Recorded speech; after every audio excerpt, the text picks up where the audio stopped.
Pourquoi l'homme qui rit? Mais c'est tout simplement l'aspect politique. C'est la place des indignés, c'est tout cet aspect-là, en tout cas, qui nous parle de plus en plus. Et puis parce que je pense qu'on a des vraies raisons d'être indignés aujourd'hui.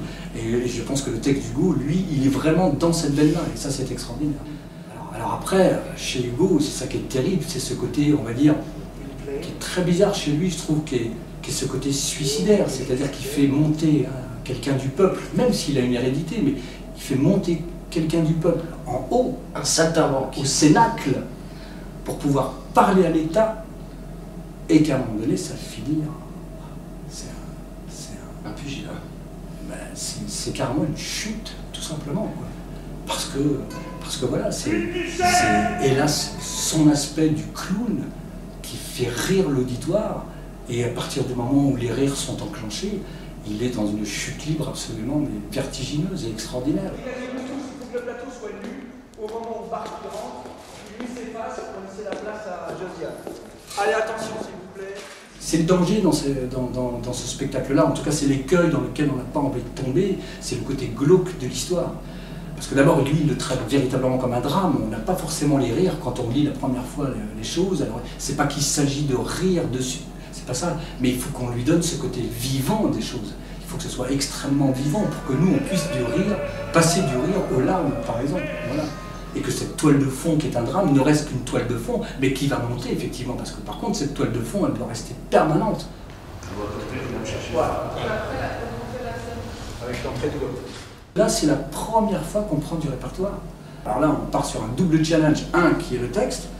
Hugo, qui n'est pas simple non plus. Sa parole est absolument extraordinaire et aujourd'hui, elle nous parle mais directement. C'est des phrases très courtes qui s'adressent à un public, enfin, qui s'adressent à un auditoire, telle qu'elle est écrite. Mais je ne suis pas votre père. Et si je vous ai recueilli il y a 15 ans, ce n'était pas pour vous laisser vous perdre aujourd'hui. Et toi, Gwynplaine, veille un peu à ton abominable gueule. Qu'est-ce que j'ai encore dit? Oh ouais, hein? Jusque-là. Le deuxième challenge, c'est l'espace scénique. Là où on est quand même parti sur une place. On va essayer de faire vivre la place et d'utiliser le décor urbain comme le vrai décor de l'histoire.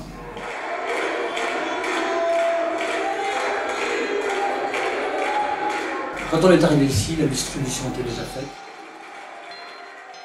Il était important pour nous de voir à quoi allaient ressembler, on va dire, les 5 tableaux, pour être très large, que représente le spectacle. Je dirais même que ici, ça nous a permis de bosser la mise en espace. C'est-à-dire que comme on imagine que c'est un spectacle de place, nous, le lieu qu'on a en région parisienne, il n'est pas assez grand pour faire ça.